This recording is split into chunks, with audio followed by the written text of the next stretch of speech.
membawakan materi tentang metode pembelajaran ceramah.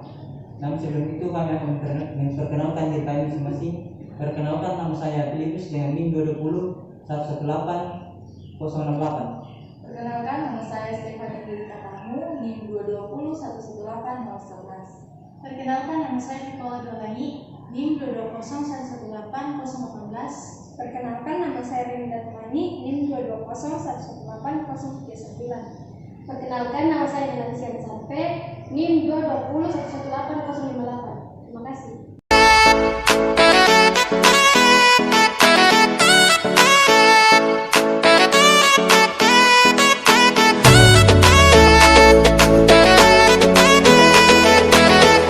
Di sini saya akan menjelaskan tentang apa yang dimaksud dengan metode ceramah. Metode ceramah adalah suatu bentuk penyajian bahan pengajaran melalui penerangan dan penuturan lisan oleh guru kepada siswa tentang suatu topik materi. Dalam ceramahnya, guru dapat menggunakan alat bantu atau alat peraga seperti gambar, peta, benda, dan barang tiruan, dan lain-lain. Melalui pengajaran, metode ceramah berarti memberikan suatu informasi melalui pendengaran siswa. Siswa dapat memahami apa yang disampaikan oleh guru dengan cara mendengarkan apa yang telah guru ucapkan.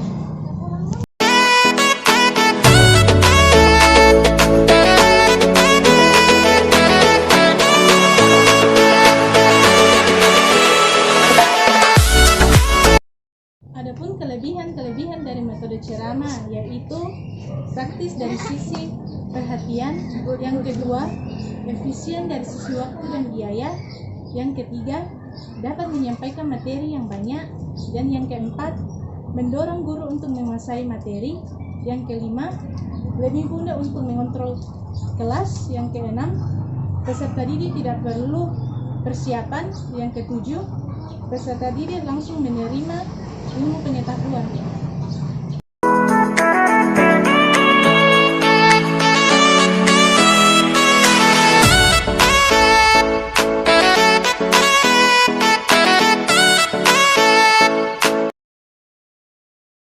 Dari kelebihan, muncul pula juga kekurangan metode ceramah. Selain terdapat keunggulan yang baik, metode ceramah ini juga memiliki beberapa kelemahan. Dalam menggunakan metode ini, maka kondisi kelas akan dipegang dan diatasi sepenuhnya oleh guru. Bahkan guru juga menjadi kurang tahu perkembangan anak didiknya secara pasti. Dengan menggunakan metode ceramah, proses timbal balik dan pemahaman seorang anak akan berbeda. Bahkan lebih parahnya, anak tidak dapat memahami materi yang disampaikan oleh guru dengan baik.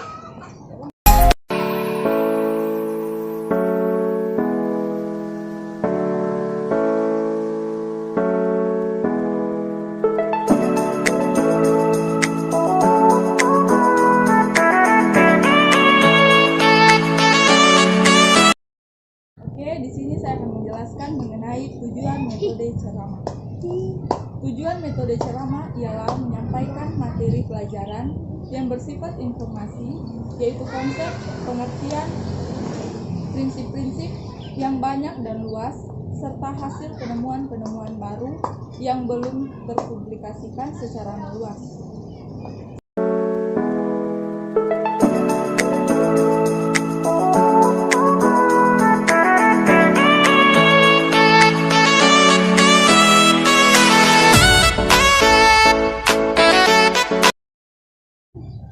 Secara lebih khusus, tujuan metode ceramah adalah yang pertama, menciptakan landasan pemikiran siswa agar dapat belajar bahan tertulis hasil ceramah guru.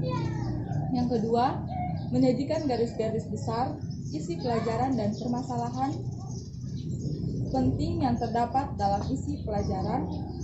Yang ketiga, merangsang siswa untuk belajar mandiri dan menumbuhkan rasa ingin tahu melalui pengayaan belajar. Yang keempat, memperkenalkan hal-hal baru dan memberikan penjelasan secara gamblang teori dan prakteknya.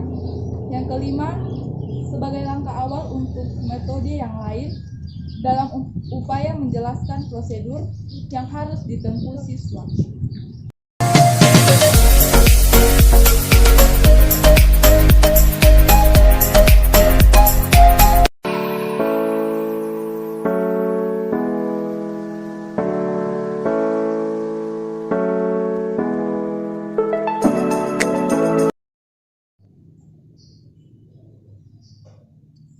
Di sini saya akan mempraktikkan tentang metode pembelajaran yang menggunakan metode ceramah.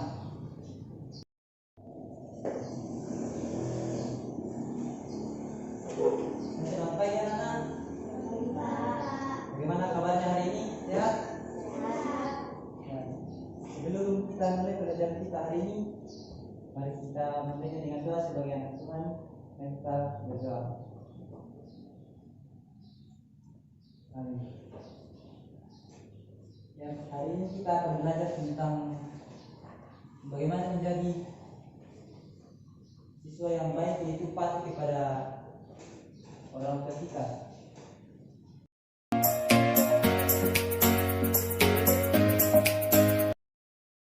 Anak-anak, sebagai murid yang baik dan teladan, kita harus patuh kepada guru kita, terutama juga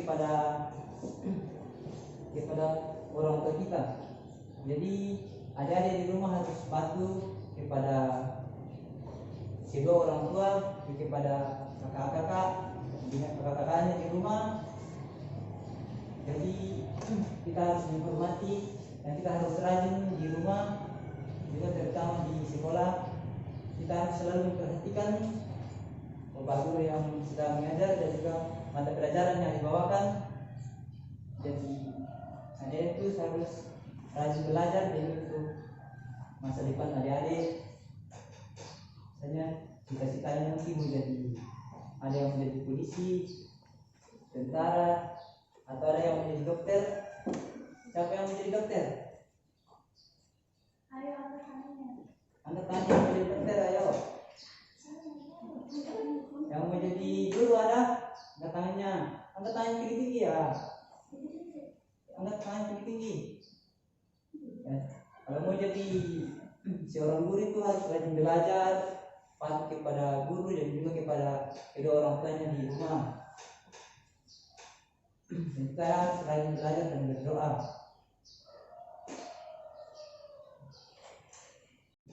Apakah pelajaran hari ini ada yang kurang dimengerti atau kurang dipahami?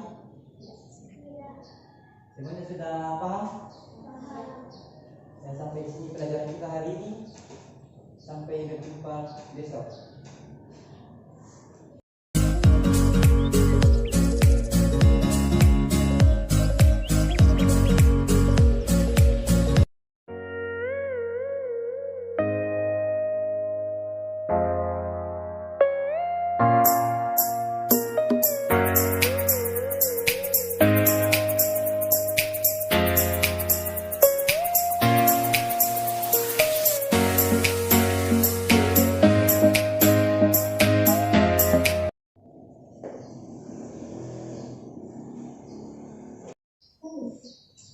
Di sini kami akan mempraktikkan tentang metode pembelajaran dengan menggunakan metode ceramah.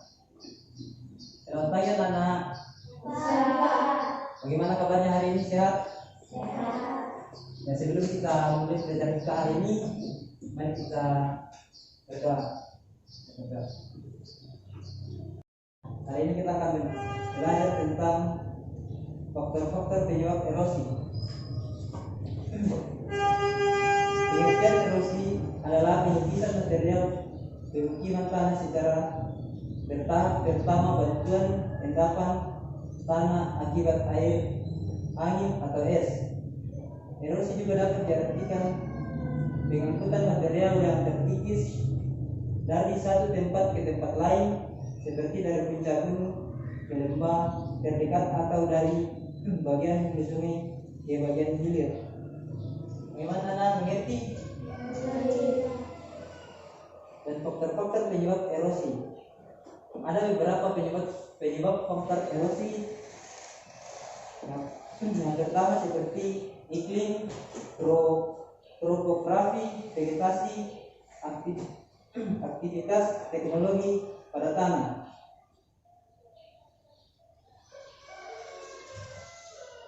Penyebab akibat iklim merupakan kekuatan paling berpengaruh dan berdampak pada erosi pada bentang alam. Faktor iklim yang penting dalam proses terjadinya erosi adalah curah hujan dan suhu. Jadi erosi juga bisa disebabkan karena curah hujan yang sangat tinggi. Apakah pelajaran hari ini ada yang kurang dimengerti atau kurang dipahami? Semuanya sudah paham? Ya, sampai di sini pelajaran kita hari ini. Sampai berjumpa besok.